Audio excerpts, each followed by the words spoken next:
What's up, guys? How's it going? So good. So, Hey, John. so this is episode 3, or the third installment of the Bitcoiner book Club. And what I decided to do today is to cover a recent article by Robert Breedlove called Masters and Slaves of Money. And obviously it's not a book, but there is so much great written content in this space.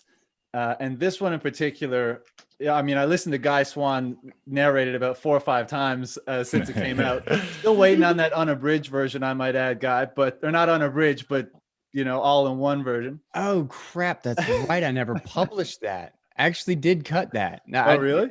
Dude, I'll drop that this week and remind me though. I totally forgot. Because you're making me go from one episode to another, man. I'm so terrible. I'm so sorry.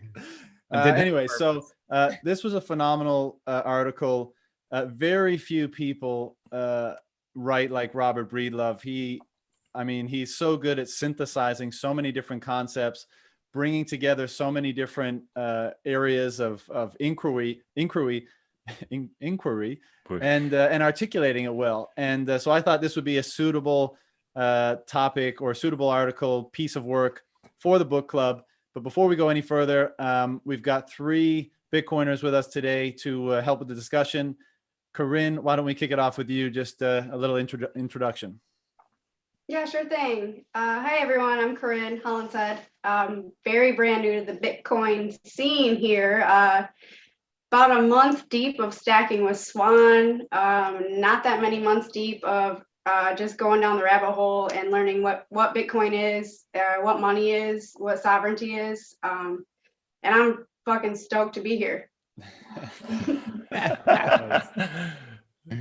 Richard? Hey, everyone. Richard James here, representing from Australia, where it's morning time. My interest, I think, is in Bitcoin comes really from the Austrian economics side of things, and the main thing I've been working on recently is sort of expressing Bitcoin through film. I made a film called Hard Money, which looks at central banking and inflation, and sort of knocking on how that leads you down the path of knocking on the door to Bitcoin. Yo, Guy Swan, the guy's read more about Bitcoin than anybody else host of Bitcoin Audible, and I was just a huge fan of this piece. Robert dropped this, and I was on it immediately.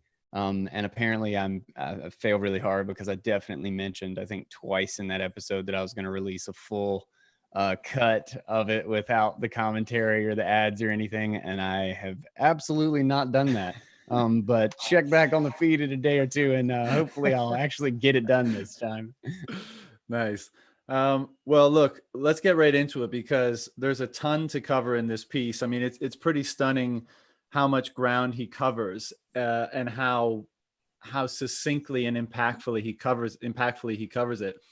Why don't we start where the article starts? And it starts describing eras in the past and instances in the past where the co-option of the monetary instrument has led to various forms of slavery. And obviously the parallel that he draws is that we're in another era where not only has the co-option of the money occurred again, and not only has, as he argues in the piece, has it led to slavery en masse, but the most egregious instance of it in history. And that's quite the claim, because most people would not see the modern world through that lens. But he articulates in this piece, I think, very well why it is almost inarguably the case. So, Guy, why don't I pass it over to you to break into the top of this, and then we'll get rolling from there. All right. Yeah, when he breaks down like that seems like a tall order to say that, that our current iteration of monetary slavery essentially would be the greatest, just because we would think of like our society as like progressive and one that doesn't put up with that sort of thing anymore. Slavery is outlawed, right? But I always love, and Robert Breedlove like hits on this so well in like some of his previous works. So this was such a great piece to kind of culminate a lot of the stuff that he's been working on in Money, Bitcoin, and Time, and the number zero in Bitcoin, about how the scarcity of time and the confiscation of time are the two most important factors of like what a money means and like what an ethical money is.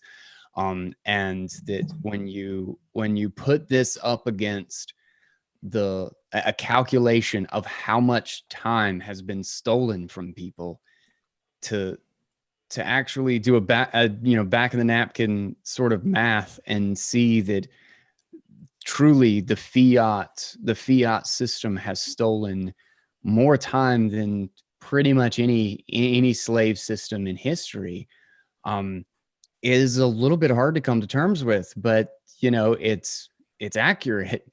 It's just that we have essentially more life to be stolen, so they get away with it without the explicit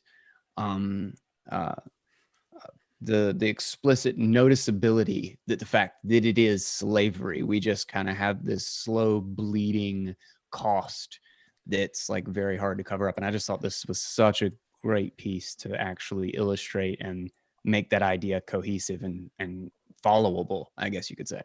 I actually think that's a critical point, and that's an interesting word you use, the noticeability, because it's so easy with historical perspective, in hindsight, to look back and say, how come people didn't see this? How come they didn't see how much of an abuse, coming into a market in Africa with a counterfeit form of money and using that to ultimately, and we have to understand this process took time, ultimately enslave those people.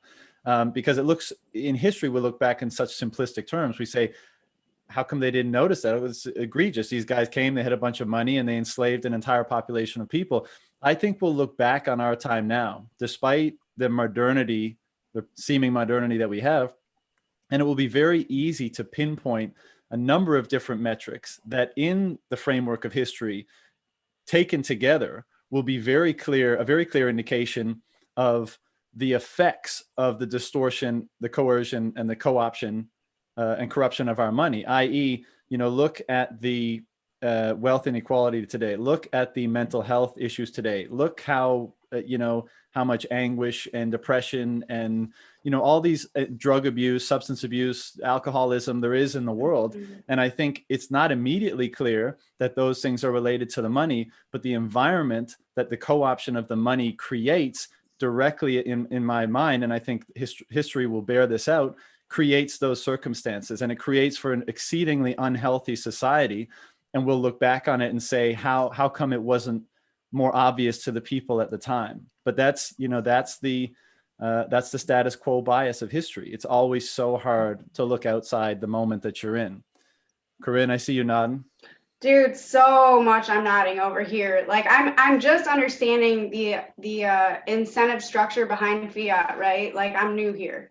So fiat incentivizes distorting truth and wickedness, like so clearly now for me. And inflation incentivizes deception within every part of our culture, I guess. So I think about it, and I think like fiat is definitely responsible for the rise in the societal problems we have with anxiety and depression, right? Like anxiety stems from a point of living in the future, and the future that we see is very scary. We don't know where it's going. We don't have any stability. So like that whole idea for me, it makes a lot of sense. So like the idea that we have a sound money available now that we can transfer wealth to gives us a lot of hope, I think, for a new future, which like really spoke to me a lot, Totally. Mm-hmm. Richard, you got anything? Yeah, I agree with that absolutely, and I think the other interesting thing about this article is the timing of it and when it was released. At a time when we're having this this social unrest, a lot of it very racially charged, and you're hearing talk of just words like masters and slaves have a certain connotation. They're very controversial. Like you got to be careful about the way you use them, and that's why I think Robert does such a good job of entering the fray here into what could be a dangerous topic, and he just deals with it very deftly. And he makes a point that we've sort of all been screaming from the sidelines, which is that the money is at cause of a lot of these problems that we've seen this year. So he just does a very good job of extrapolating that. Yeah, I think it's so important in this day and age where there's so many different because of this environment that the abuse of money has created. There's so many symptoms of the core issue, and obviously we're focusing largely as a society in the mainstream media, et cetera, on a lot of those symptoms, whether they be racial or whether they be gender issues or whether they be all sorts of things that we're focusing on the symptoms pretty much exclusively. And I think it's so important. And again, Robert does such a good job in this piece to drive home the fact, and I think an indisputable one, that if the mechanism that an individual in a society uses to store their time is, if that individual has to give their time, to sacrifice their time, to use Robert's terminology, to receive it, but another group of people are able to create it at zero cost, then the inevitable outcome is slavery. And for everyone today living in these systems to recognize that if you are living in a fiat system under a central banking monetary system, which pretty much, all the quote unquote civilized world is today, that you are under a form of slavery, right? You are basically a slave of a certain kind. Now we can obviously get into looking at the distinctions between modern slavery and older slavery, but at the same time, what's the point? The principle is that you are being stolen from without your consent, and you are being forced into a system of work and sacrifice and time commitment and all the things that come with that, because you've been placed without your not without your knowledge, but without your you didn't opt into this system, and this is without your consent. Thank you, Guy. And this is where you are now. And I think that is such an important point, and I think that's probably why Robert starts the piece with that. And I just want to read one of the passages that he uses at the beginning.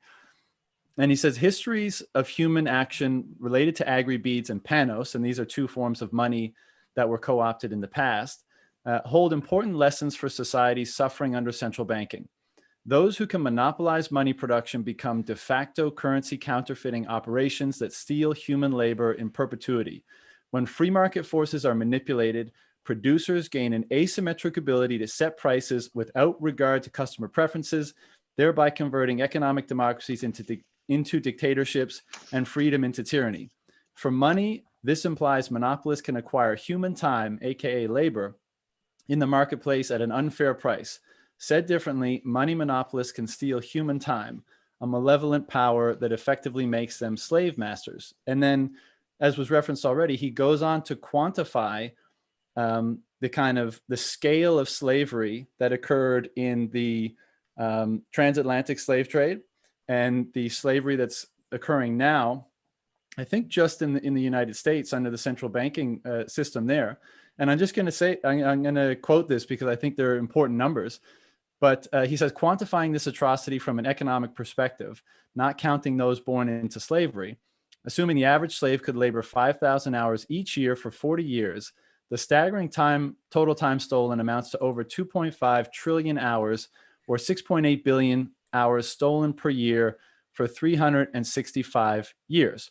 And then with regards to today, time stolen by the Fed since 1981 is 341% more per year than the transatlantic slave trade, with 23.4 billion hours stolen annually.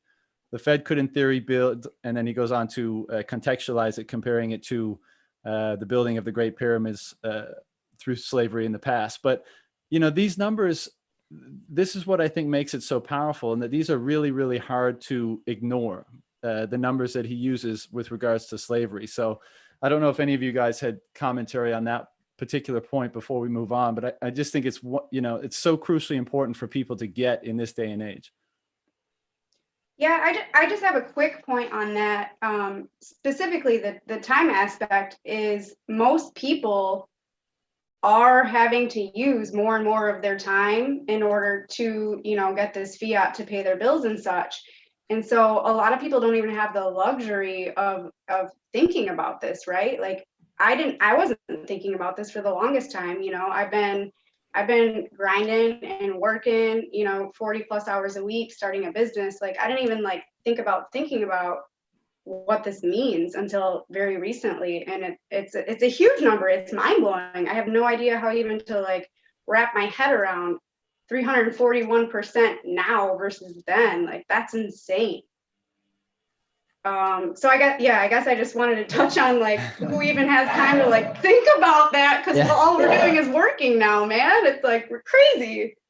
It's funny on that. Like it emphasizes 2 points. One, when you're talking about like the concept that we specifically don't have the time to figure it out, that we're having so much time stolen that we even lose the ability to learn outside of that which is absolutely immediately necessary. Like we lose the ability to go outside of just that narrow thing. Like we're back to that like base survival. We just have to do what gets us to tomorrow, and that's it. And we have no time to think or plan or find meaning in our life. Like we're just chasing zero. And to at the same time, what were the two numbers, John? It was a 341% difference, but it was like 23 point something trillion versus 23.4 by the Fed since 1981. And okay, since 1981. Yeah, Mhm. that's God. stolen annually. And the transatlantic slave trade was 6.8 billion hours per year for 365 insane. years. And what like it has that's kind of what makes it a feedback loop to worsen itself, is because you're stealing the very resource we need to defend ourselves from it.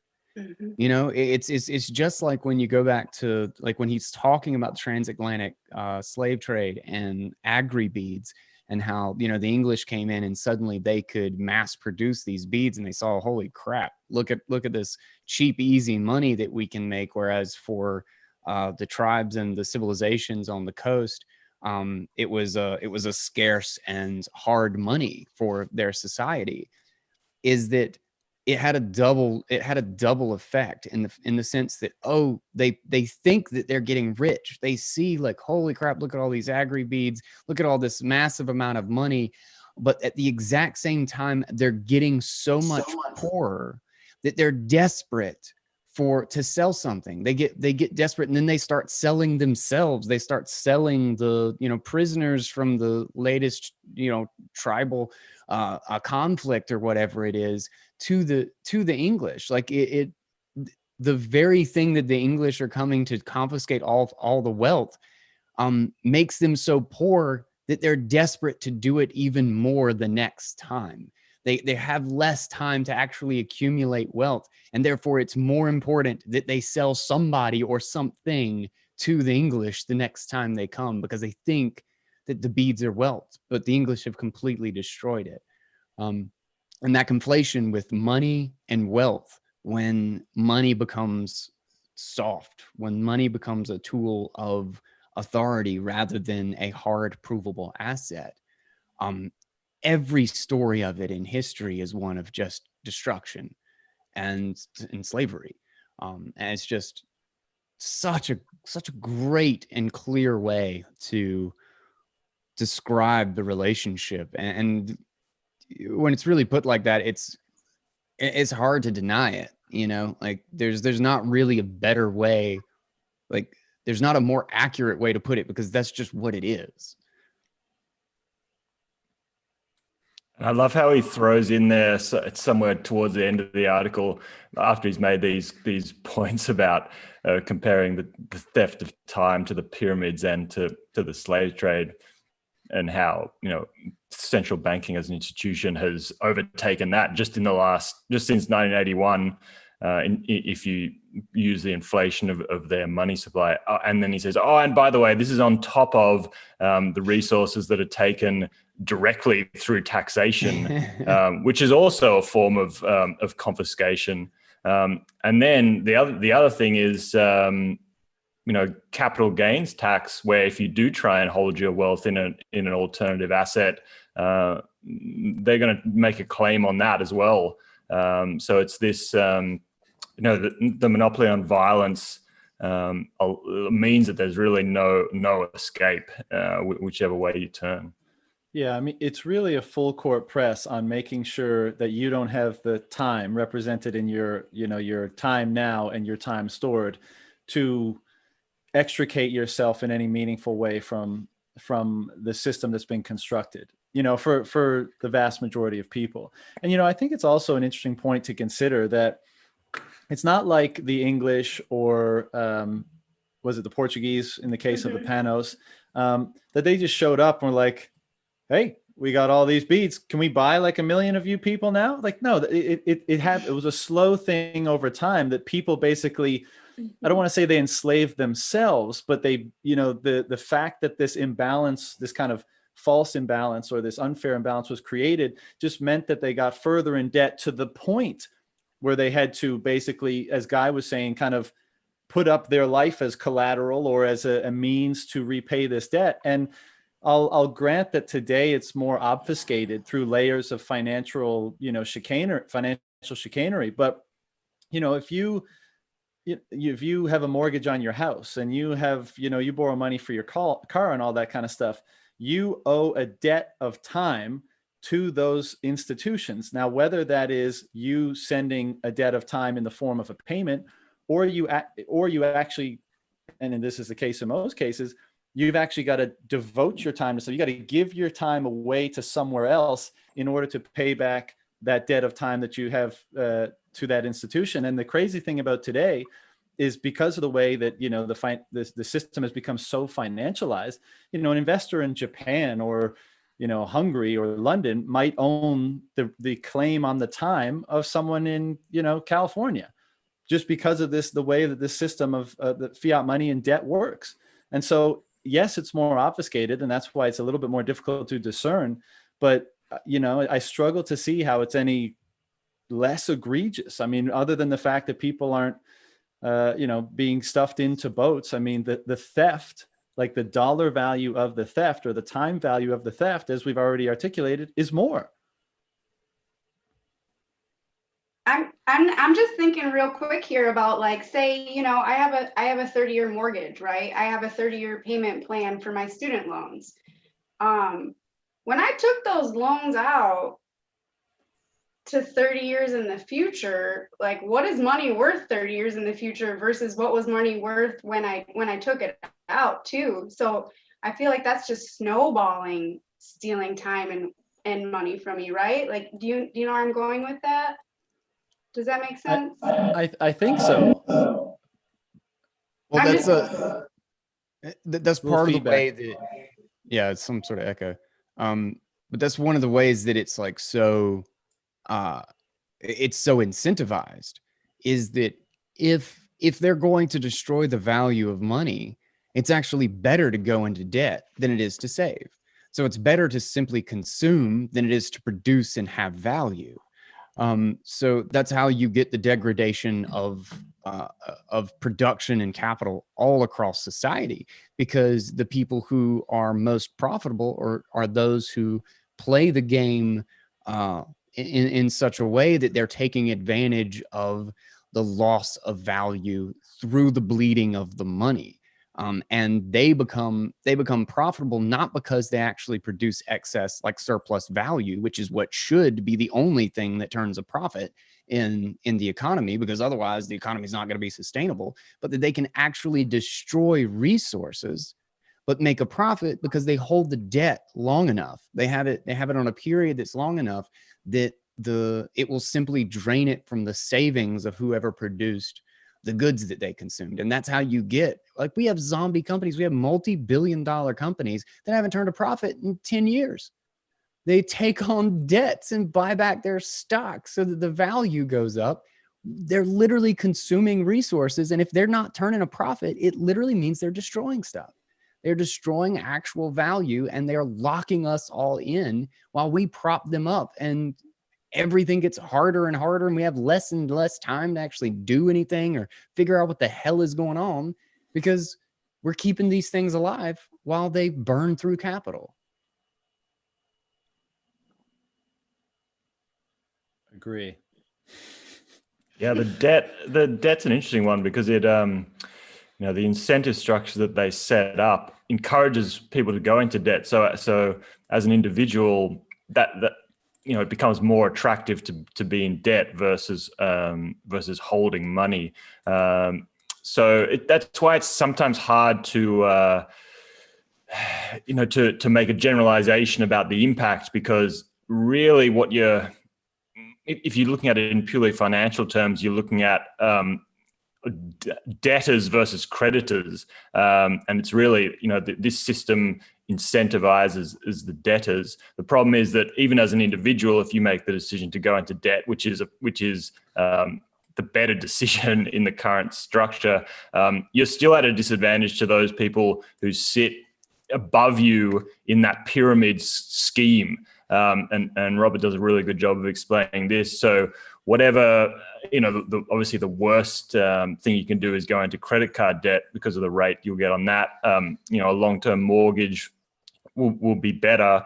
Plus you're also offsetting that with the capital growth, hopefully, or the nominal growth in value of your home. But you're never going to be able to access debt at the same rates as the people at the very top of that pyramid who are getting that freshly printed money when it comes straight from the central bank. So even if you're on the right side of that debt versus savings equation, you're still losing ground to those large institutions, the banks, the big companies that are getting credit for better than free, basically. Yeah. Just to move along on the piece a little bit here, another, in typical Breedlove fashion, he goes deep, right? And so we've got he talks about money being is human time emblematized. So that's kind of what we've been discussing, and the nature and the impact of the abuse when that is co-opted. But he also discusses how money is, an essential mechanism for human expression. And I'm just going to get this part of the discussion kicked off. I want to read a passage that he included in the piece. And it goes like this. More accurately, money, along with its precursors, action and speech, is, quote, the root of all sovereignty, the authority to act in the world as one sees fit.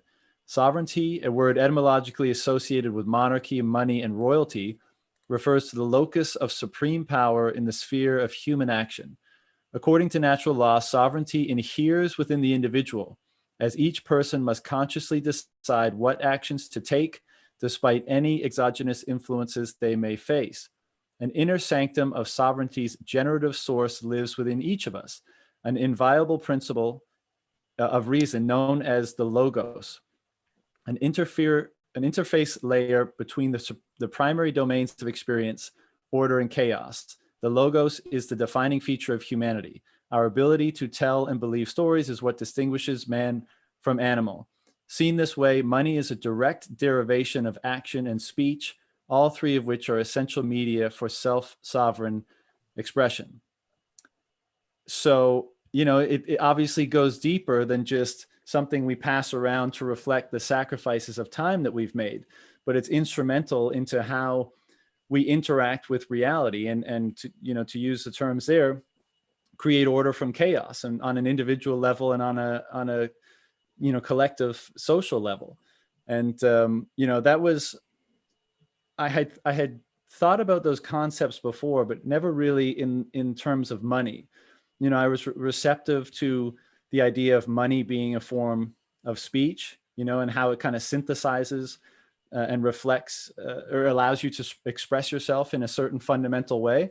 But, Rob really brought it together using this analogy. And so wondering what you guys thought of that passage.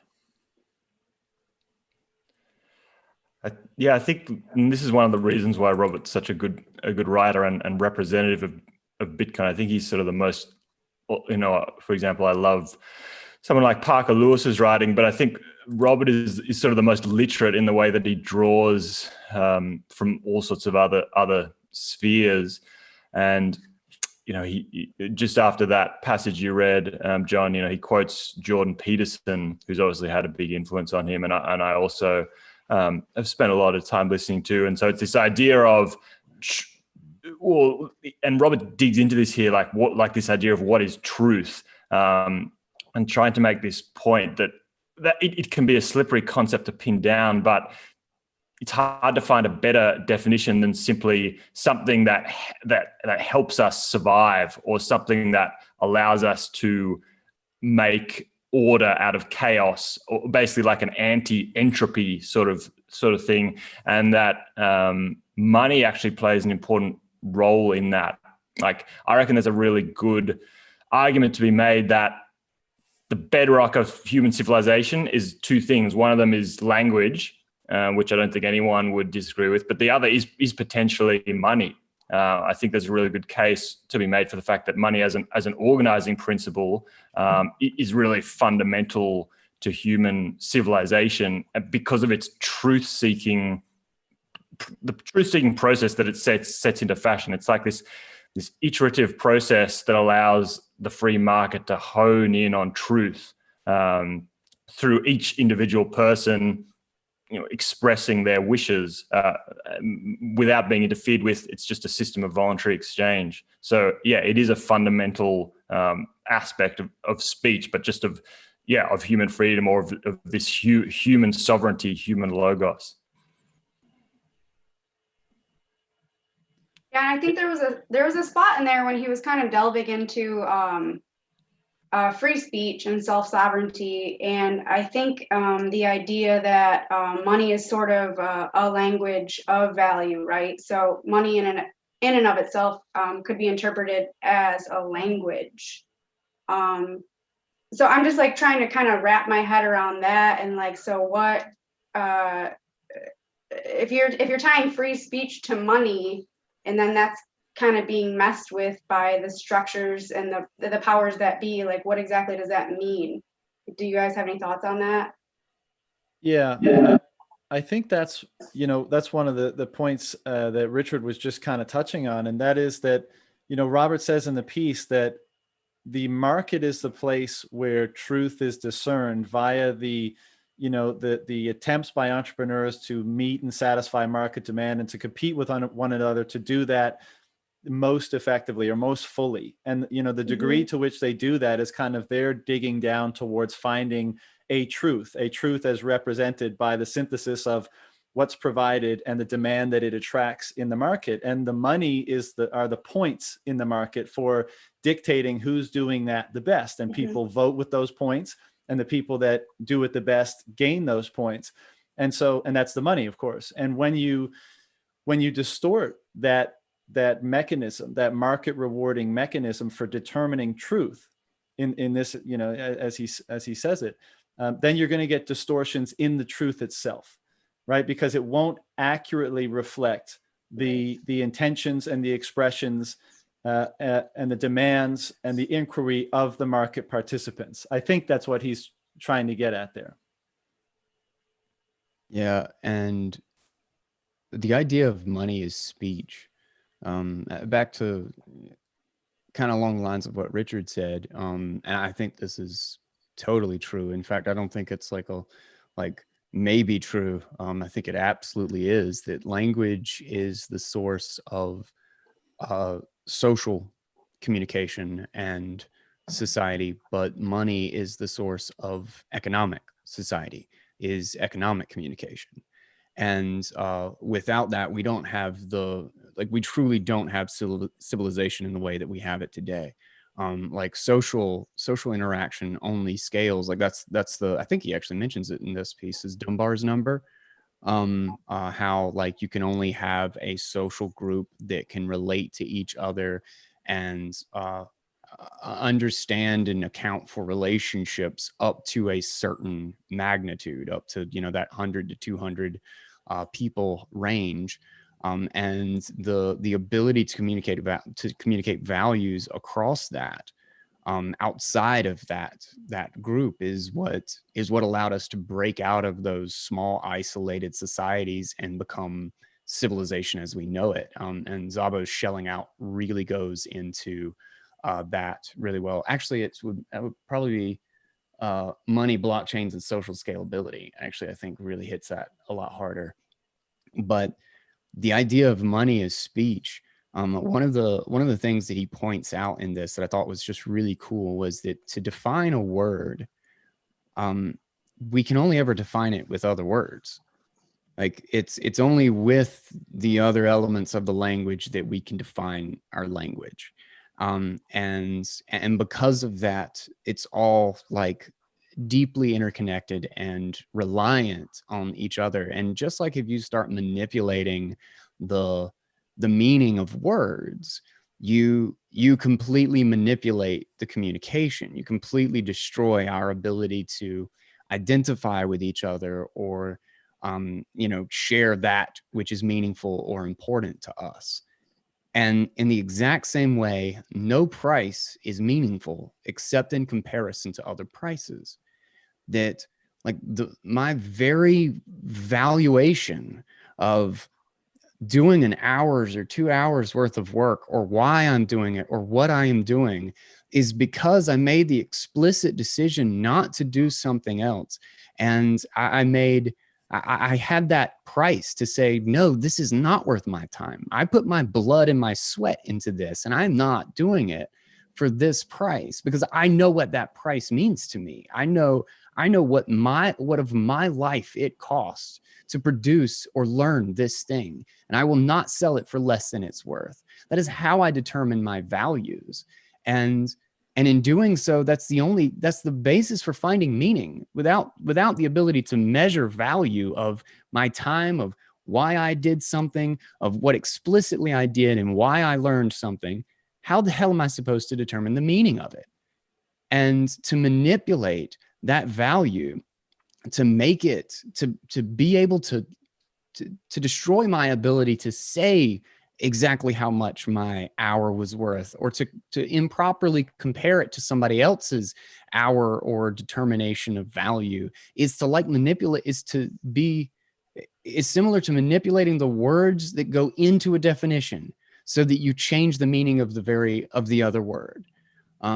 And it just completely destroys everything. And when you start to, like Corinne said actually early on, was that, you know, it has effects across so much of society. Something I like to say is that, you know, you can't explicitly put money at the root of all of our problems. You can't just say that just because like money is like being manipulated, that this is where all of our problems come from. But at the exact same time, none of our problems can be divorced from the corruption and manipulation of the money. In the same way that you could never detach a social problem from the fact that somebody has changed what the words mean and has created conflict where there shouldn't be any. And money as speech is just a fascinating concept that I love to dig into, and Robert kills it in this one. Yeah. And on that point, on the kind of money as speech point, I'm going to draw out another bit from the piece because he touches on that, of course. And I think it's worth repeating. But he says, logos is a Greek word that means ratio or word, the principle at the core of interpersonal communications, which are largely conducted via words and prices, in brackets, which are exchange ratios expressed in monetary terms. So Guy, what you were just referring to. Both words and prices are categorical comparatives, protocols for encapsulating, contrasting, and communicating different aspects of reality. Herein lives the power of the divine logos to render order from chaos. In language, consider how all words only have meaning relative to one another. all definitions are comprised of other words. In markets, the intersection of objective supply and subjective demand is the price, a dynamic figure reflecting the consensus of the collective logos on any particular good's exchange ratio to any other good. For simplicity, expressed in the common language of economic numeracy, money. For money, governments corrupt the pricing mode of comparative expression by constantly violating the supply of money via inflation, while simultaneously compelling its demand via legal tender and tax collection laws. Distorting natural price discovery, a manipulation of the collective logos, is equivalent to perverting the vox populi, the voice of the people. Free expression in all forms is antecedent to proper moral action. So, of course, this is what Corinne and Guy, what you were just referring to. And I think that last point is very important, because this kind of illustrates how corrupting the money stifles and distorts free expression. And that last sentence where he says free expression in all forms is antecedent to proper moral action, I think is a great segue into the next part of the piece, where he makes the case that, not only is there a theft going on, and not only are we, as a result of that theft, not able to properly articulate, express, and communicate, our values and and other aspects of ourselves, but that because of that distortion, it's actually and because we're not able to express ourselves, we're kind of inhibited from, as a society and as individuals, acting in moral action. So that was a bit jumbled up, but basically that is that co-option of the money is making it so people can't become more easily become morally compromised. I don't want to say that it's like imperative or that perhaps it's impossible, but that it's a dramatically corrupting force on the morality of the people that are forced to use this as a form of expressing themselves. I don't know if any of that came out right, but what I'm trying to say. Yeah, absolutely. I think that, if you look at, what are we trying to get at here? It's, we're putting forward this idea of exchange being a driving force behind civilization, and money always makes up one half of an exchange, but an exchange doesn't have to, or the best way to define it is not that it's physical goods changing hands. It's always a contract. Like that's the defining feature of an exchange, and a contract has to be expressed in words, whether that's formally written down in some business contract, or whether it's just an informal. The example that Nick Szabo uses often is a vending machine is an example of a very simple contract. So that has to be expressed in words, and one half of the contract is always money, because in a complex economy, you're using money as that intermediate method of exchange. And so effectively what is happening is through a legal tender law, it's telling the participants in the contract, you have to use a certain expression here. You have to put dollars into this contract. You're not allowed to express yourself freely and use gold or Bitcoin or some other denomination. So that, I think, is really the way they're restricting speech, in that they're dictating what you've got to express in this contract.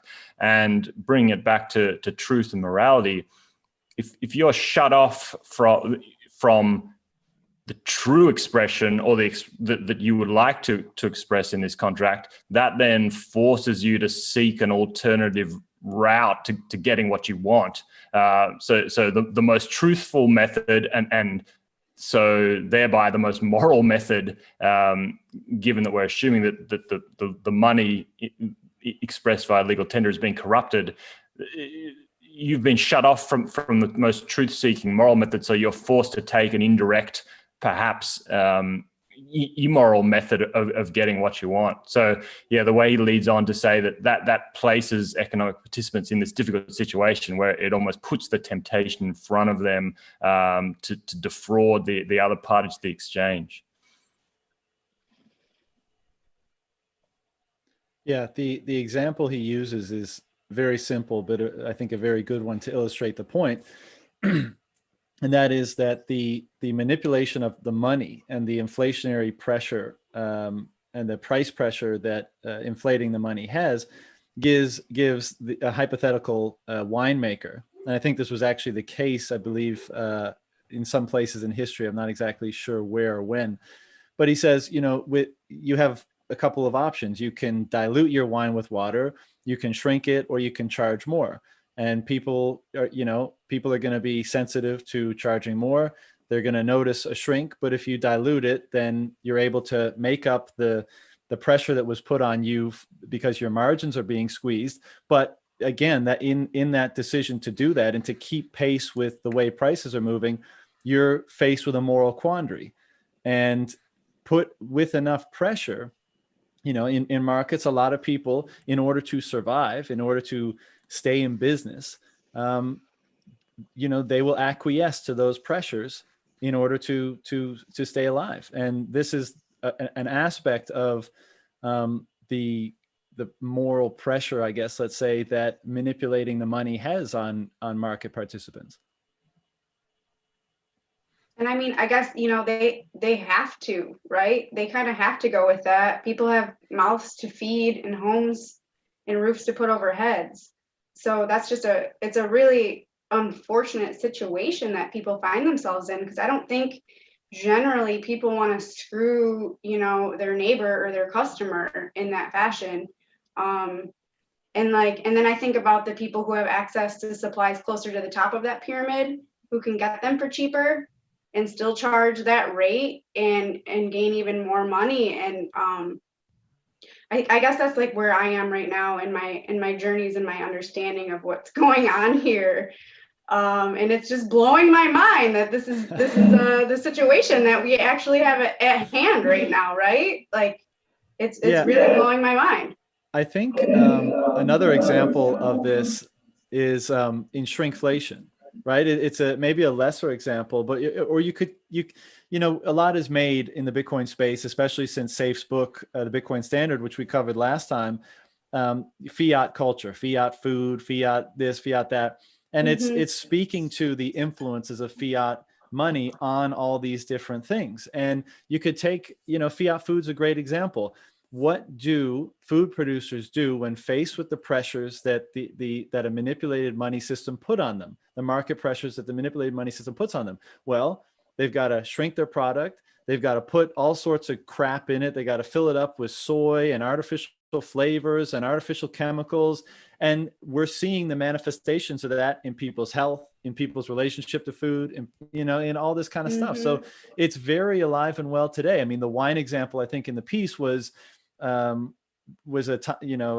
bygone era, but this is happening on a daily basis in a million, billions of different interactions, and pretty much every product on the market. And some are less of a moral decision than others. You might just keep looking for the cheapest inputs, but at some point, if when the pressure becomes strong enough, you're going to bump up against that decision, and you're going to say, well, and this is not a commentary on aspartame. I don't know the actual health implications of aspartame, but you come up and say, well, should I use sugar or should I throw this artificial shit in it? Well, I don't know what the artificial stuff does to the body. I don't know what it does for the brain. I don't know if it's detrimental or whatever, but it's way cheaper, tastes the same. Yeah, throw it in. We got to do it. Otherwise, we can't compete. And this is the type of pressure that, and this is the type of moral corruption that occurs en masse now as a result of the pressure that's put on market participants because of what's happening with the money. Yeah, and it's very similar to like you begin to see it when you start to make that analogy to changing the definition of words in a language or whatever, so that they don't mean the same things for different people. You realize exactly what's happening is that it's so in conflict where there should not be, that it's putting the business owner in competition with their customer, that they should be fighting or trying to hide the truth from their customer because they are the ones that are forced to give the bad news about the new definition of money. They are having to spread the false knowledge or be the revealers of false knowledge to their customers in the economic sense. It would be like, if we start manipulating the definitions of words, I could say, I love you, John. But if to you, love now means hate, you're going to be really, really pissed at me. Whereas normally you might just be like kind of uncomfortable about it. But in the same way, like we're changing the definition of that interaction. And whereas in a deflationary environment where literally to have the value of the money increase over time, it means that we're splitting the extra productivity, that because we made society wealthier, we split it evenly across everybody who helped out. Everybody who produced a surplus gets to split the surplus. And in the exact reverse, we're trying to figure out how to cut ourselves out of paying the price of the theft when we're talking about inflation, in shrinkflation. You're trying to degrade the wine quality. And we're in a fight to make sure that we're not the ones that get screwed. And it completely destroys the morality, because it makes, even like, I know it, but the smart decision is to go into debt right now. The smart decision is for me to buy a house under the explicit knowledge, like trying to account for inflation, that I can get it for an interest rate that will devalue the money faster than I'll actually have to pay it back. So I'm fully expecting to buy a house, to consume a full house without paying back its full value, because I'm trying to not lose the value of my money. Like, but that is that's putting me at odds with benefiting society. I'm playing a game to not lose my money, and I'm betting on the fact that everybody else is going to get screwed. But that's the smart decision, to basically know that I'm not going to be able to repay the value that I have consumed. And it's messy. It's evil. Yeah, you're playing the game, with the incentive structure that you're dealt right now, right? That's the deal. That's what I got. That's what I have access. That's what I've been given. Like, how else do I just suck at it and just get robbed? Like, like it's one or the other. Either get robbed or try to keep myself from being robbed. So what do I do?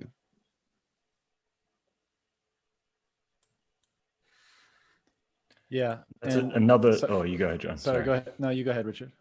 No, I just said I totally agree with what Guy said, and that's also another. You can pinpoint that as another source of widening inequality, is that your income level depends, or your income level basically dictates the amount of your wealth that you hold as cash, as currency, versus other assets. So someone on a low income is disproportionately affected by this process, because first of all, they've got to spend a higher percentage of their income on these goods that are rising in price and suffering the effects of shrinkflation. Whereas, the higher your income and the higher your net wealth, the more able you are to store a portion of that wealth in assets and take advantage of the dynamic that the guy was alluding to. Plus the fact that, if you need a certain level of wealth to access those kind of debt instruments. Like if you've got a bad credit history, if you're on a low income, if you're struggling to keep down a job, you can't get a loan to buy a house. So that precludes you from taking advantage of that dynamic. And so you see this gap widen from that point. Yeah. And, among other things that this environment creates, and Guy, your point was kind of, it's what made me think of this, but it puts people so much more at odds with one another, right? Because everyone's kind of fighting so much harder to just take advantage and to keep up, right? And it puts so much more kind of angst and anxiety and tension in the market where it needn't naturally be, and it wouldn't naturally be, but because of this system, it is there. And again, going back to, kind of how we opened the discussion today, we're seeing the manifestations of that added tension, not just in the growing wealth gap, which obviously is contributes very much to it, but this underlying kind of perversion of the incentives that makes everybody more more combative or more adversarial than cooperative. And we're seeing manifestations of that pretty much everywhere you look today. And in the piece, Rob quotes Buddha, actually. And he says, like speech, money lacks any intrinsic morality of its own. However, its economic character does influence moral standards. As Buddha taught us, money is the worst discovery of human life, but it is the most trusted material to test human nature. Honest money encourages righteous action, and dishonest money induces moral hazard. Inflation-resistant money, then, is an antidote to an afflicted social morality. In this critically important sense, Bitcoin, the only money with a 0% terminal inflation rate, is a cure for many of the moral cancers riddling our world. So that was my smooth segue into breaking into how Bitcoin is a solution to this, and how Bitcoin is different from the money that Rob spent the majority of the first part of the piece discussing. Anyone want to jump in? It immunizes against the ability to unfairly manipulate the supply. And in doing so, it allows society to determine the price of money. And then our ability, like a language where the definition of the words are meaningful and they don't change, and we can actually establish relationships and not be, in constant conflict with each other over speaking a different language, and losing the meaning of what we're trying to do and what we're trying to accomplish. We can actually find that meaning. We can actually have correct valuations. We actually would align our decisions with what benefits each other, with what creates a surplus and creates extra capital and is good for society and sustainable for society, rather than chasing what is destructive, but trying not to be destroyed and making sure it's the other guy that gets the bag. And to have like that's the most, it's a codification of the Austrian idea that meaning and value is supposed to be determined naturally. I think it's actually in this piece, he quotes Murray Rothbard that an action cannot be moral if it's not voluntary. And I think in the same sense, a value is not real unless it's voluntarily decided. A cost is not real unless it's voluntarily paid.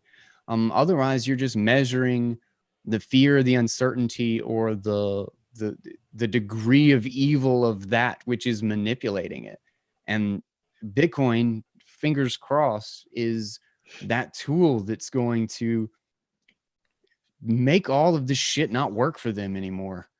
Like it's literally going to just pull the rug out from under them and change the nature of the game.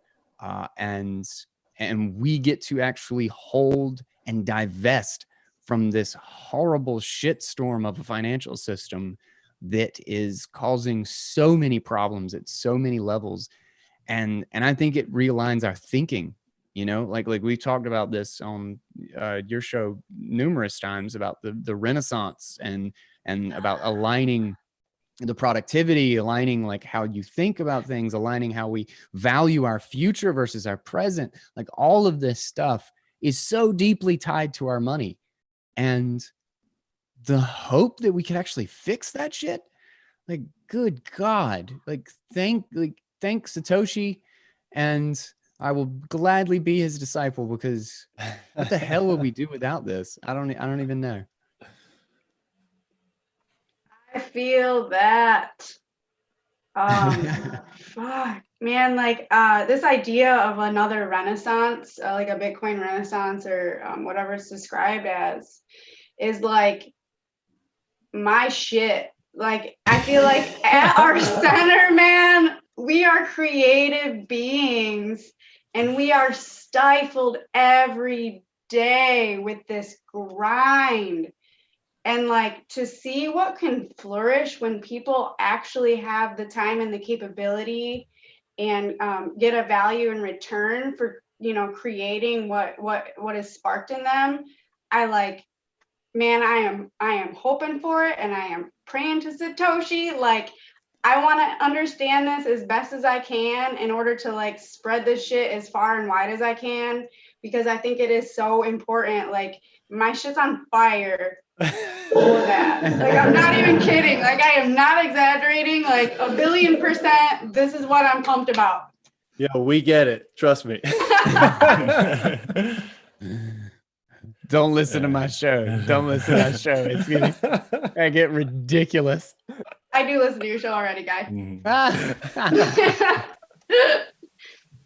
I think to extrapolate forward into the future about with Bitcoin, I like to look, I guess, try and look backwards for parallels. So just expanding on this idea of honest money, it also works right in an individual, on a social level. You also see the dynamic play out at a global level. So, you know, you basically set countries against each other in what becomes sort of a race to the bottom. Like if you think about, you know, the closest we had to a real gold standard during the 18th century, when currencies hadn't, you know, fully evolved into the manipulative method or form they are today, when they were basically just denominations of gold. You have a global unit of account, and so that that fosters the kind of economic behavior that we've been talking about. It puts a limit on the corruptibility of it, and because it means that, you know, if a country tries to live beyond its means, it comes up against a hard stop of having gold flow out of the country. And so basically the progression of fiat money has allowed governments to live beyond their means, you know, for longer than would otherwise be sustainable. And basically by debasing the currency, they are extracting this wealth from their citizens. And unfortunately, you get this positive feedback loop. The more wealth that they extract, in fact, the more that they debase their currency, the more the currency actually becomes competitive on a global scale. And so you sort of get this race to the bottom dynamic, where it pays for each country to take the I guess, immoral route. And so I guess we're hoping that Bitcoin can in some way undo that process. We know that gold basically failed because of certain, you know, we know it was the hardest money that we had for millennia, but eventually it got to the point where it failed because its need to be centralized, its physical properties that allowed us to build a pyramid on top of it, you know, allowed people to manipulate it. And so what it would be interesting to wonder, you know, we all think that, and Robert talks about the fact that there's no free lunch in this universe. So this pyramid scheme is eventually unsustainable and will come crashing down. And you wonder actually if there was no Bitcoin, what the outcome would be, and it probably wouldn't be good. So yeah, at least we all feel like we've got a lifeboat that we can grab onto as we watch the process unfold.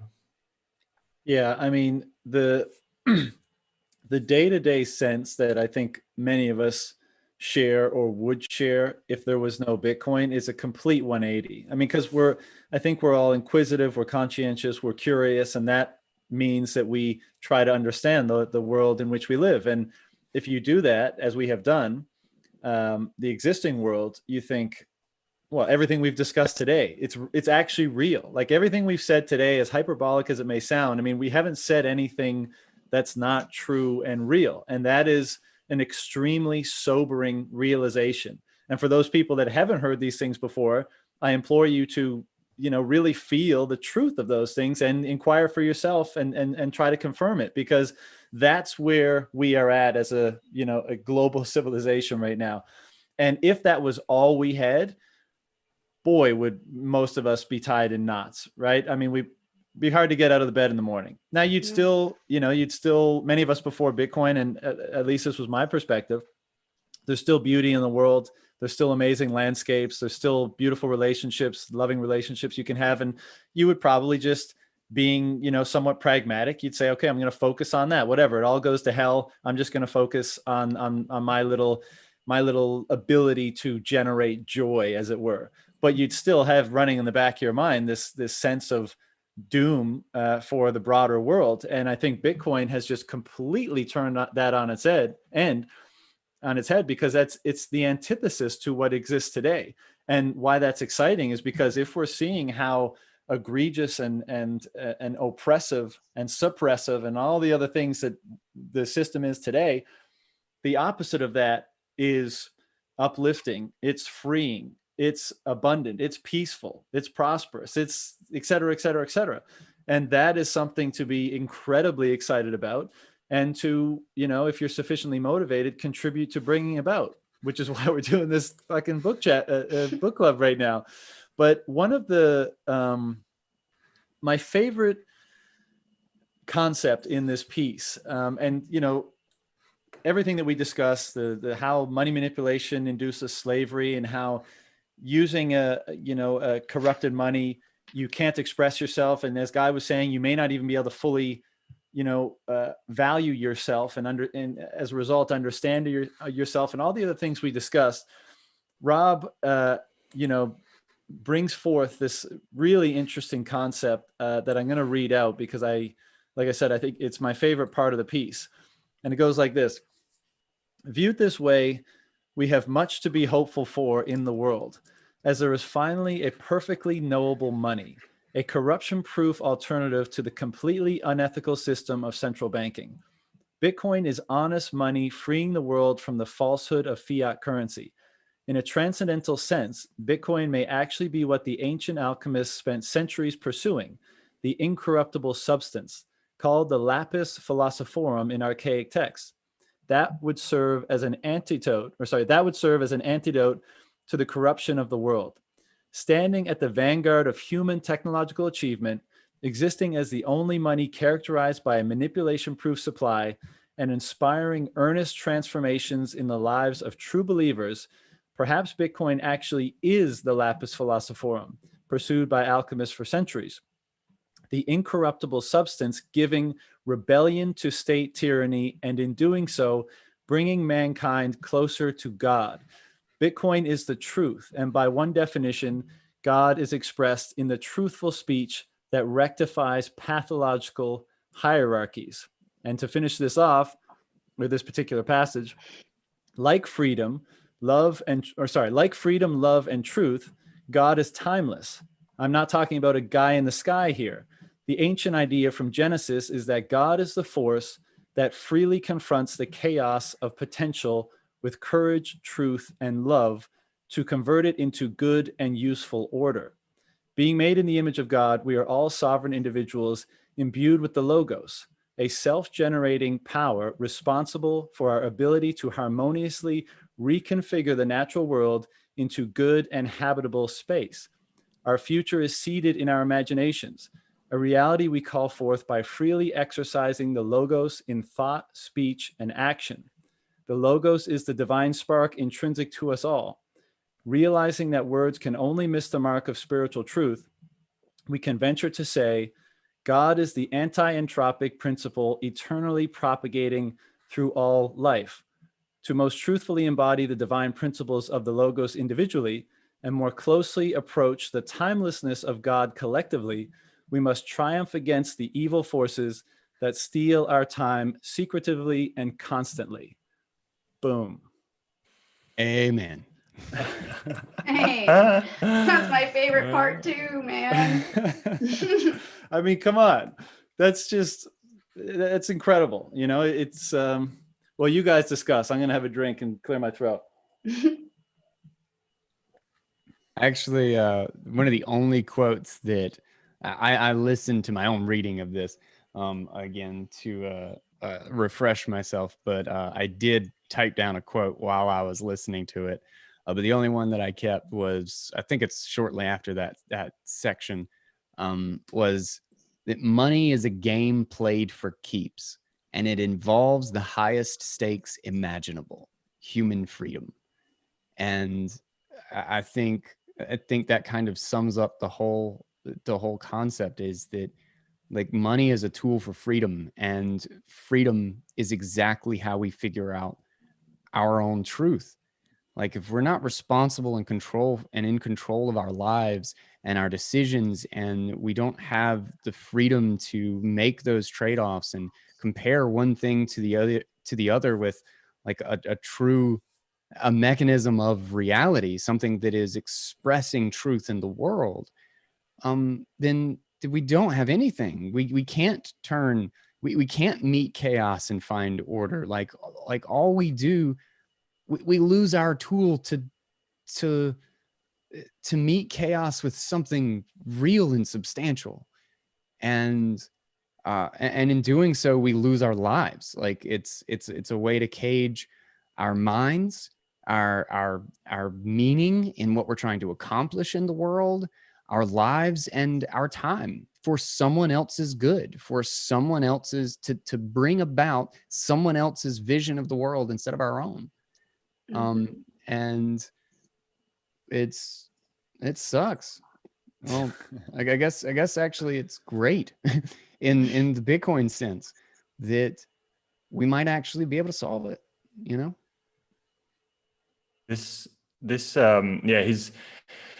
discussion of Bitcoin as sort of like modern alchemy is really interesting, because it's like, you know, if the ancient alchemists had, or now that we really have a better understanding of gold's properties and what makes it valuable, it's ironic to think that if alchemists had succeeded in finding some method of converting another substance into gold, they would have destroyed the very property that made gold valuable, which is its resistance to that kind of attempt.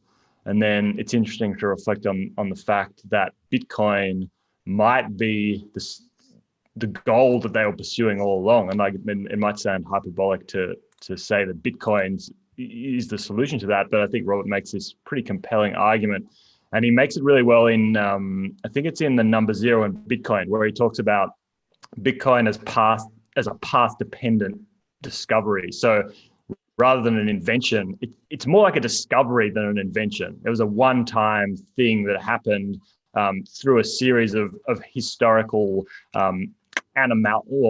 events that can't be repeated. So yeah, it's basically like this discovery of we never thought we'd get digital scarcity. We never thought that would be a thing. And in the discovery of digital scarcity, we also happened upon absolute scarcity as a concept, not just in digital form, but in any form. And so that, it's funny, in the end may work out to be a much more valuable discovery than the goal of alchemy, which was turning some base substance into gold. And so in terms of that, the effect that might have, you know, the framework that I always like to put on things is this idea of well, it's like truth versus whatever lies, or the economic means versus the political means, the social, like the social power versus the state power, like those that want to engage in free, unimpeded exchange to build a civilization versus those who want to take away from that. Like I do think at its heart, well, that's a very simplistic way of looking at the world, but I think it works, and I think you can view Bitcoin as perhaps the most potent tool that those who want to engage on the side of good in that battle have discovered so far.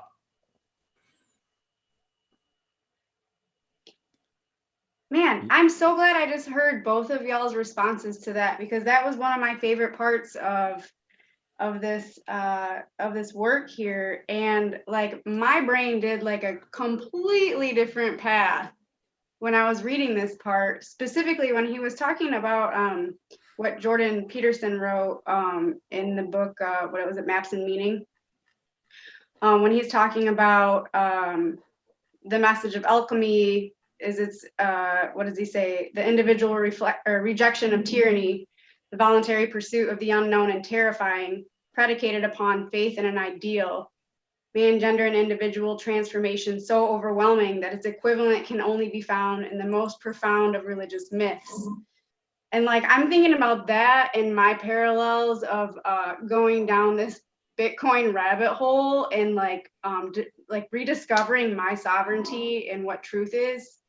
So I was looking at it as more of like a journeyistic, adventure in what truth and reality is right now for me. And I'm just really thankful to hear you guys' end of the spectrum as well, I suppose.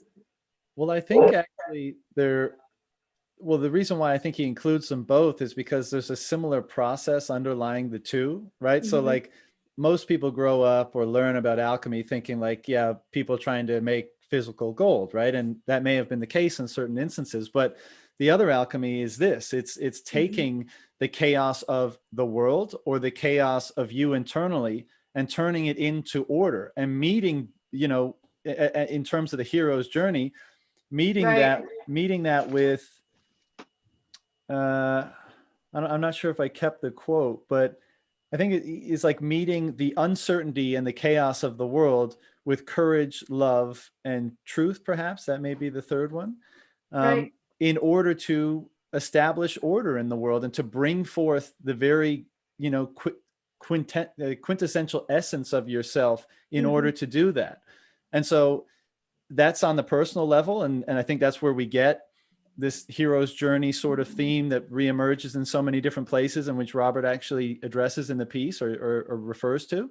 But, on the external from us side of things, I mean, think about it in terms of bringing order forth from chaos. Think of the chaos of pure energy and the chaos of mathematics, of numbers, of large numbers, of this, and using those two things to synthesize order in the form of, what we have and what we know and what we interact with as Bitcoin, and how in doing so, in a very alchemical process, and I'll go back to what Robert said, this may serve as the quote antidote to the corruption of the world. So bringing, this form of order through chaos that's represented in Bitcoin, giving us something that could be the antidote to corruption in the world. I mean, so I don't think it's exclusively on one scale or another, mm-hmm. or on one thing or another. I think it's a concept that can be found or applied in many different places. And I think that's why he does it in this piece on both scales. But it's a really far out thing to consider. I mean, and we, we're all super jazzed up and we hope all this is true, obviously, right? And so people that aren't as far down the rabbit hole as us or aren't as into this stuff as we are, this may seem like, the woo-woo part of the piece. They think we crazy. Yeah, they think we're crazy, right? But it's it's an interesting conversation to have. This is an interesting topic to dig into. Like, if this is something that we have done, and if we have done that, it's a little bit of a stealing fire from the gods sort of moment. Or again, to use kind of Robert's bent on this, is becoming more almost godlike in how we're able to live and interact in the world. And the implications of that are staggering to think about and difficult to think about for our previously, for minds that had grown up and conditioned to a different set of possibilities, to consider a world with the introduction of a possibility like that is going to take some time to digest. Okay. Any other comments on the whole stealing fire from the gods piece? No, I think that, Corinne, your take on that about the personal side of the journey, I think is extremely valid. And I also really like, John, the point you bring up about Bitcoin as this process of transforming entropy, like pure entropy in energy, in chaotic form into order, is quite profound. And this is one of Jordan Peterson's main, I guess, points, is that in this search for truth, this search for order, like what is the point of being human? Or he looks at where's the place where a human finds themselves most like the search for happiness or a search for sort of completion or an end result is always going to be self-defeating. And really the place where you need to be is mediating on that borderline between order and chaos. Like that is essentially the human, the noble human challenge, basically. Like you've got one foot in a place where you're comfortable, where you have tradition, order, structure, and then your other foot is in the unknown, into the chaos. And it's always a process. It's always the journey being more fulfilling, important, meaningful, truthful than the end result. And Bitcoin is almost a mathematical representation of that same process. Yeah, that's a great point.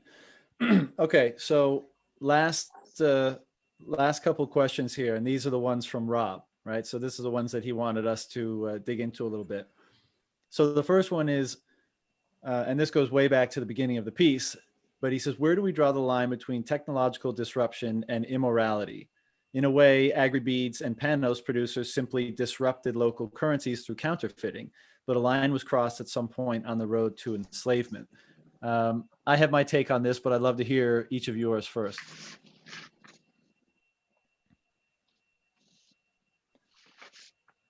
That's a tough one. I remember that question now, because like in the context of Bitcoin, like that disruption, I feel like is solving the problem rather than causing the problem. But in the exact same sense, like let's say we were on a gold standard, Bitcoin may still very well disrupt gold. Like it's very possible that we could have some form of sound money, but that still had like more systemic problems than some new technology like Bitcoin.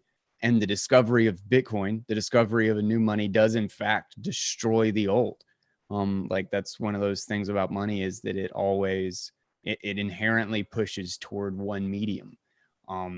So I don't know, outside of recognizing that that's like definitely an element involved, I might have to think a little bit more on it.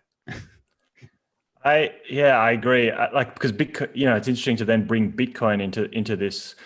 I thought a fair bit about this question, and it's a hard one because, where's this line between technological disruption and immorality? And it made me reflect on, say, the Bitcoin standard, where Saifedean talks about just the economic process of hard money eventually driving out weaker forms of money. And I think Saifedean also brings up the AgriBeads thing. We've got the Panos. There's also like the rye stones, where these islanders were using this stone, and then a European captain came in and kind of quarried these stones on a different island and disrupted that system. You've got like wampum shells in North America that were being used as money, and then the European settlers eventually figured out how to harvest them from the sea, and that disrupted that. And so it's hard because you can basically rely on the law that if someone can make the money, they'll make it. Is that immoral or not? I think we'll all reflect on the process of the AgriBeads and say, look, that is an immoral action. But I definitely struggled to find the line where just a technological disruption slips into immorality, because I think we would all agree that, just like Guy was saying, we believe in the hardness of Bitcoin as a money, and I think we'd all gladly be on the side of a transaction taking Bitcoin from someone in a modern society who perhaps doesn't understand that as well as we do and is willing to take the other side of the trade. Is that immoral on our part? Not necessarily. The only place I could find a hard line was the enforcement of a monopoly through the threat of violence. So that, so that's another argument to say that what central banks are doing is worse, because the Europeans didn't go to the Africans and say, gun to your head, take these beads in exchange for your goods. Maybe they did, but that's not the analysis Robert's doing. But in fact, the central bank is using the threat of violence to say, you must take this form of money, and we'll keep for ourselves the privilege of corrupting that for our own financial benefit. So that was the only place that I could draw a line, and modern central banking comes up on the bad side of it. Man, I think Richard just covered that way better than I could. I don't have any terrific thoughts on this question at all right now. Yeah, I mean, it's a real tough one. The first part of my answer is actually drawing from a quote from the article, which says tools are amoral, meaning they can be used for both good and evil purposes alike. The moral outcome of using a tool is inextricably dependent on the intention of its user. And that's generally where I fall on this stuff, but it's not really sufficient, And so, for an example, if you are, an engineer and you're engineering missiles for a defense contractor, is that moral, knowing that it's going to be used to kill people, kill people that haven't been tried in a court of law or whatever, is that a moral act?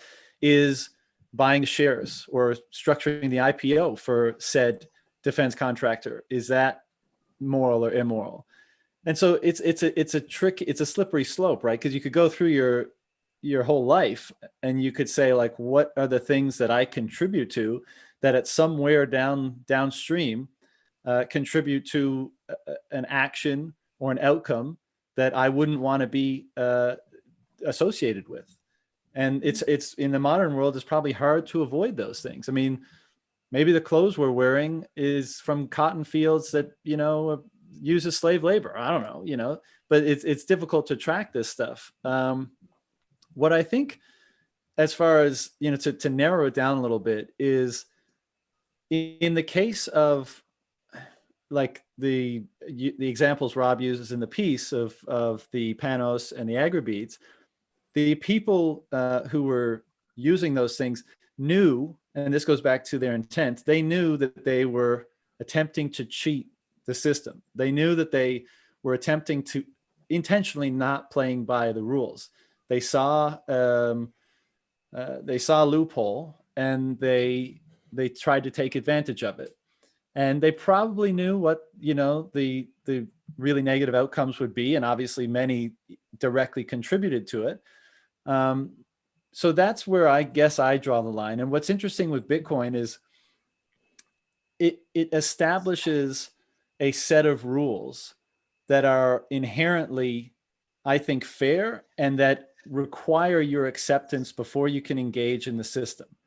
And so by engaging in that system, I think you're inherently accepting that rule set. And both the system prohibits you from a great deal, if not all, immoral means of using it. But I think if you accept those rules, and then your intent is to operate within those rules and to act fairly, then I think you probably get a pass on the morality question. I'm not sure, because again, it can get really tangly and prickly, but I think it almost always comes back to your intent. Like, there's going to be many opportunities in your life to take advantage of something, knowing that someone's really got to lose hard for you to take advantage of this, but it's available to you. So will you or won't you? And to be honest, I've been thinking a lot about it lately, even within the Bitcoin space. And there's a ton of great people, and I love hanging out with Bitcoiners and stuff. But like social license is not the same as ethical behavior. Obviously, we discussed part of that in this, and the kind of broad social license is in large part, as we discussed, a manifestation of the type of money and the corruption of the money that people in that system are forced to use. And so I think part of the kind of moral corruption of society at large today as a result of that does allow us probably more social license than we otherwise would take, because, there's kind of that group think herd mentality. And I'm hoping that in a Bitcoin future, not only do people think, not is this action acceptable by my peers, but is this action ethically and morally acceptable to me? And am I accepting and aware of the impacts of my decisions? And am I okay with contributing or not contributing to whatever those things might be? So long-winded answer, but I think it comes back to intent. Yeah. The second question is money actually a form of speech? Should it be protected under free speech laws? I absolutely think so. I think it's actually a more pure form of speech than speech. In the sense that, like, when we're out in like a social environment, so many people will say what is socially expected. They become like in a lack of courage, or just in just the pressure of those around you and in your social group, you will very often say that you value a thing that you don't really care about, but that, like, that's part of like the social norm. So you want to make sure that you're not left out. But when you have skin in the game, you'll make the different decision. When you have skin in the game and it's your value, it's your life, and it's your work and time that you put behind something, you might not tell your friends about it, but you'll make the decision that you actually believe. And because of that, it's a more powerful form of speech, and behind it, it has economic power. It's not just a frivolous, cheap opinion that I threw out on a tweet. Like, it's one thing to just tweet about something. It's another thing entirely to say, I believe this, and I stake $500 behind that belief. It's essentially a gamble on every economic speech that you give. And because of that, I think it's even more important that it is free, because it's representative of economic truth rather than simply social truth, which can be far more ethereal and subjective even than the economic. But I'm an anarchist, so I think there shouldn't be government anyway. So, like, that's not a hard sell for me, but I absolutely believe that money should be treated as economic speech and defended under the First Amendment.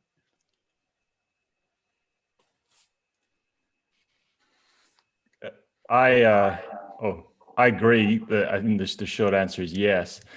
But I do have a slightly longer answer to this, which is it's a bit of a soapbox, so forgive me. But it speaks to Guy's point about government. But I think that free speech as a concept is actually a bit of a red herring, and it makes more sense to just talk about property rights. And I think that free speech can be basically subsumed more sensibly under the broader umbrella of property rights, because like if you're talking about free speech, I don't think that concept makes sense unless you bring property rights into it. Like, okay, does someone has a right to speak and speak their mind, but you don't have the right to come on my property and say whatever you want. Like, you have a right to hire a hall and pay an audience to come and then to speak, but the owner of that hall has the equal right to discriminate against who he hires to or not. And the same goes for a newspaper publisher. Yeah, they've got is the right to do things related to physical property. They've got the right to hire a factory. They've got the right to buy the materials, and then they can print whatever they want. But they can also exclude that. They're also perfectly within their right to exclude someone from expressing themselves in that newspaper. Like, so not everyone has the right to go to a newspaper owner and say, I demand that my speech be published here. And it also solves that paradox, the the yelling fire in a crowded theater paradox. Like, does someone have the right to yell out in a theater? And if you can suppress that, is that a violation of free speech? Well, no, there's a contract between a theater attendee and the owner, which is that you enjoy the film without yelling and disrupting. So that's also governed by a contract that defines property rights and the use of property. So that's sort of my spiel on free speech, that I think the only place where it becomes murky is on government property, on publicly owned property. And then you suddenly, which, if you don't think that the concept of government is a great solution to our social problems, like guys talking about anarchy, then now you've got a problem, because now who makes the decision? Is it the elected representative that decides who speaks and who doesn't? Is it the taxpayers? Is it the like majority mob rule? So that's where you get this murky area.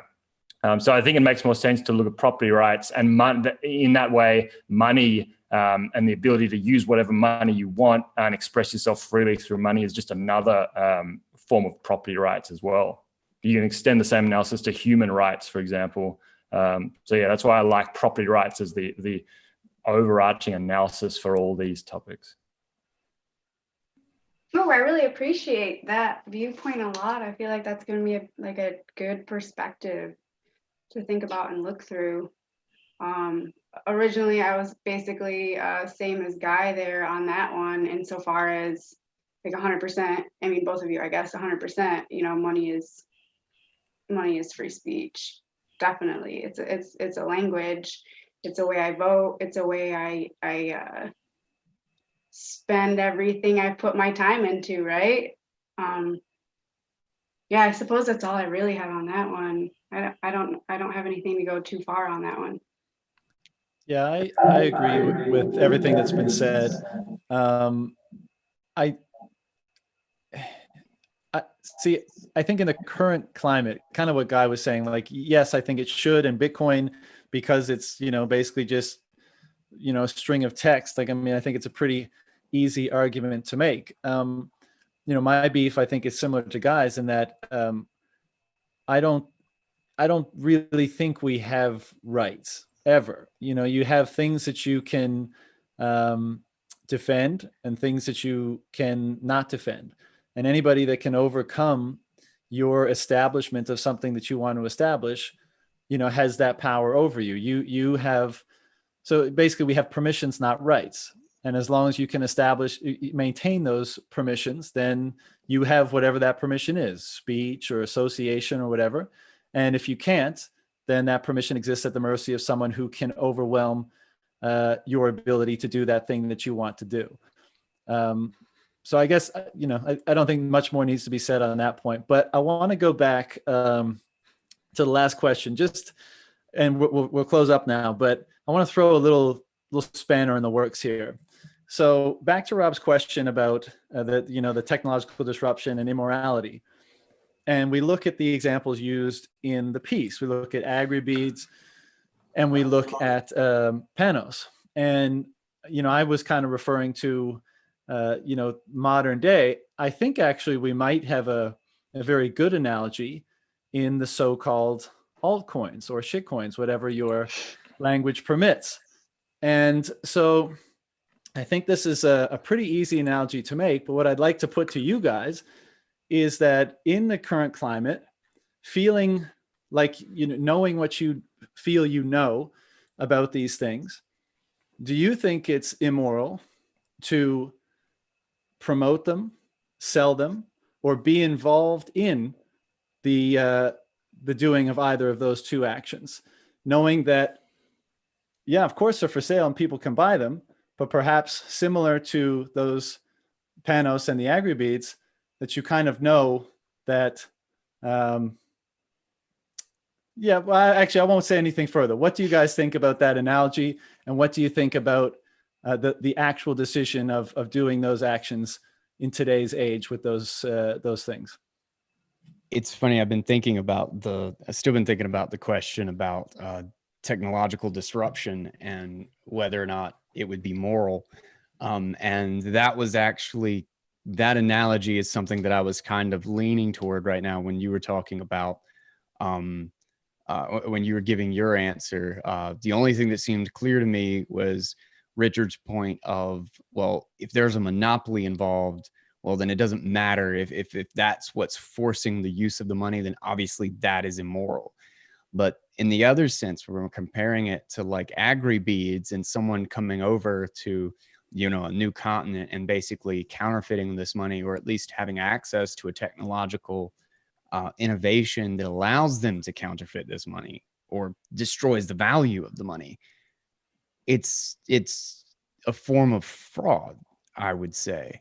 Or at least in the context of the intent, it's explicitly betting on the fact that the other person will never know that you have broken their money, and therefore you can continue to take advantage of it.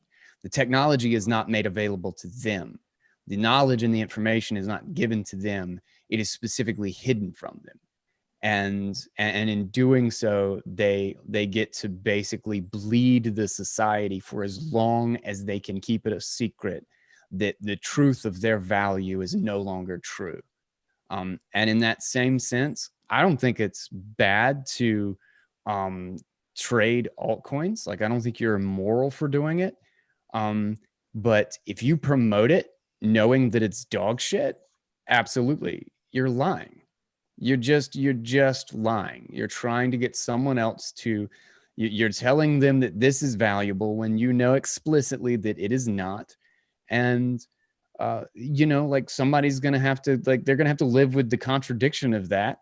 And that's a form of defrauding them. Like, you know it to be a terrible investment. Now, if you're buying shitcoins and you're being like, by the way, you know, I'm selling these on the open market or whatever, but, you know, these are ridiculous. I think a bunch of dumbasses are going to buy this from me because of this hype cycle.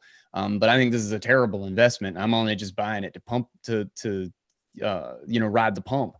Well, then I don't see how that's immoral if a whole bunch of other people are doing the exact same thing. I knew people who invested in the BitConnect thing who knew it was a scam, and all their friends knew it was a scam, and everybody was investing in it being like, I'm going to get out before everybody else does. It's like, everybody knows it's a scam. They're all just investing, hoping to get out first. So let me ask you this, Guy. Okay. The company that produced the Panos, I believe, was called the Graupara. My pronunciation is probably way off, but that was the company, right? And they monopolized the trade by having everything denominated in the Panos and all their warehousing and everything. Is the young man who worked in the warehouse of the Graupara company, knowing what was going on, was he complicit in the immoral behavior of the company? I don't know. See, this is like a moral conflict where I know the decision I would make, but I don't know if I could force that on someone else.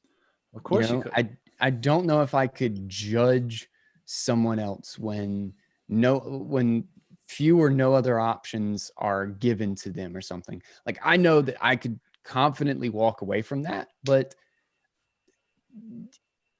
like, I hold myself to a higher standard. And in the exact same sense, I probably have some alternative. You know, I don't need to be there to support something like that. But people are usually ignorant, you know, like, people usually don't know and don't get this stuff.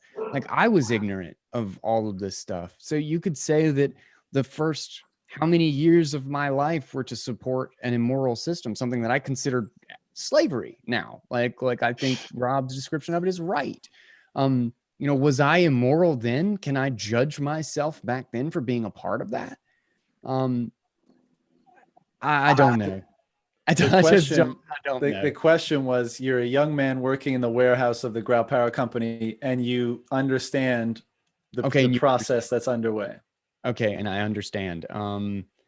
So you're a guy, you're just trying to put a roof over your head. Maybe you got a young family. You see what the Graupara company is doing in corrupting the money and the downstream effects of that. Do you take the job? No. I wouldn't. No.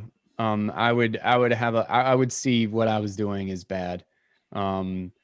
It's again, I would be, if I was like stuck in the job or I figured it out after I was in the position, like I would probably be like, well, I should tell these people that we do business with, like, this is actually what's going on. But I would still feel, yeah, that's a no. I think that's immoral. I at least would judge myself for it.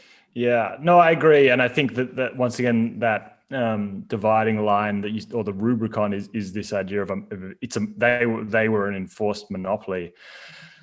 But I think the way I approach the question is like defining a difference between morality or personal morality, which is just like it is a subjective thing, and everyone might fall at a different point on the line, and just like, what do you think is a shitty thing to do versus not, versus a system of ethics. And whether this is the accepted definition of ethics, I don't know, but when I say ethics, I mean like, what should we as a society legislate against and enforce with the threat of violence? And so I think that those two things often end up in a different spot. Like there's something that you might think is just a shitty thing to do personally, but that doesn't mean that you can employ violence to stop that happening, because then you start to go to in the wrong direction yourself. And I think when you're talking about these altcoins, they can fall under that same category. Like obviously Guy talked about fraud. We've already got rules and laws about fraud, and so if you're knowingly defrauding someone, entering into a contract with them using under false premises with false information, that's unethical and immoral. But if you're there's nothing wrong with copying open source software and genuinely thinking that you're doing something good and promoting that. That's not unethical as far as I'm concerned. And I think that comes back to this idea of freedom. Freedom is not the protection against bad shit happening. It's just, it's just making sure that rules are applied equally to everyone. And so unfortunately, in the same way that we'd all like a free banking system, say, that would allow banks to fail who did the wrong thing. And unfortunately, customers would get burned in that scenario. People who dabble in these alternative coins and get burned, lose their money. Well, that's just an example of the free market iterating and honing in on truth. And we think that the truth is Bitcoin. And unfortunately, that's just the way a free market and freedom works, is that individuals sometimes suffer in that iterative pursuit of truth. But the important thing is that it's not an entrenched, like they're individual errors that are resolved and lead you in the right direction. There's no entrenched deviation from that process through some monopoly or unethical law. Yeah, I think this might get to what I was referring to earlier by the social license, but you could include the kind of the law of the land, and kind of maybe put it in these terms, that the law of the land is, the rules that someone else is going to hold you accountable to, and maybe ethics are the rules that you are going to hold yourself accountable to. And perhaps most people defer to the former so that they don't have to construct or confront the latter. But again, I think that the changes that are going to be inspired by Bitcoin and through the process of the change in the money that we've been discussing in this talk, I think that shift is going to come back to the individual taking more responsibility for determining what is right and what is wrong and acting in accordance with that. Just that's my hunch, but we'll have to wait and see. Sorry, Corinne, what were you going to say? No, I'm just digging on like the end of what Richard was saying and what you were just saying, John. And I don't know a ton about altcoins. I don't have a lot of extra time to study all of that. Can you hear me? Yeah. Oh, okay. Yeah. So like, I have enough time to barely learn as much as I can in a day about Bitcoin and like try to get enough sleep and some exercise and, food, right? So, I do appreciate the idea of the free market, and that Bitcoin is definitely appearing to be a very long game situation. So I think everything that sucks will get weeded out, right? And I think the people who are dabbling in cryptocurrency and learning about Bitcoin and playing with altcoins, like, have the ability to go ahead and dive in and learn about those, right? So I don't know, maybe, maybe they're getting duped, or the wool pulled over their eyes or something, I suppose, for altcoins. But like, don't we have a responsibility as a consumer to go ahead and like understand what we're going after here, or what we're getting involved in? So that's my small take on that. Like I said, I don't have a lot invested at all in altcoins or shit coins, if you will. So All right, guys, this has been a really great discussion. I've got some closing remarks that I'm going to, again, pull from the piece, but I want to hand it off to each of you for any closing thoughts first. Guy? Oh, whoops, muted. Yeah, just I thought this was a great piece, and it's something I had gotten into on the show from numerous different angles, and like some of the pieces with Hayek or whatever, where you like get into the concept of like what it means to print money. And I'd always been a little reluctant because it seemed so extreme to call it that, but I kept coming back to there was no better way to describe it other than slavery.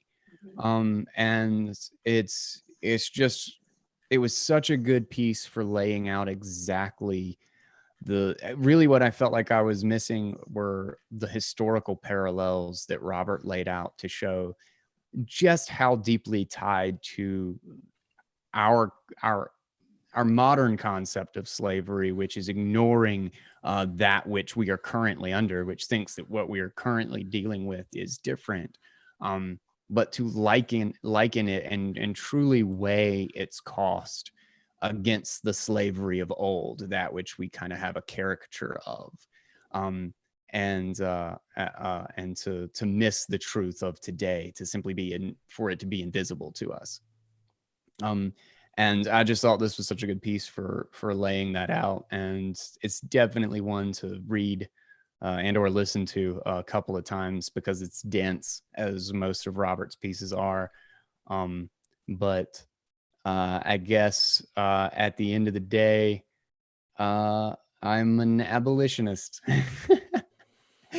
I think we should have free sound money, and that is why I am in Bitcoin. So I'm Guy Swan, listen to Bitcoin Audible. What's up? Richard? Well, I'll just say that, it's been interesting to watch Robert develop his thesis over these, 3 different articles now. Like he's really developing a very coherent argument. And I think that the main thread is relating money to time. Like all these articles hone in on that particular thesis. And I think it is the best way to understand money as a unit of measurement of human time, and how it's really time is the only really scarce resource that we have. And so, stealing time, is perhaps the most grievous thing you can steal from someone. And so it's just been fascinating to watch him develop that over the three pieces. It's been really nice to discuss it. And I'll just say, if anyone's listened to this or read all of his articles and taken something out of it, maybe think about making him a donation, so he can keep producing this kind of work. The same goes for anyone who in the Bitcoin space whose content you're consuming. Just that really helps helps keep people's morale up and keep them working.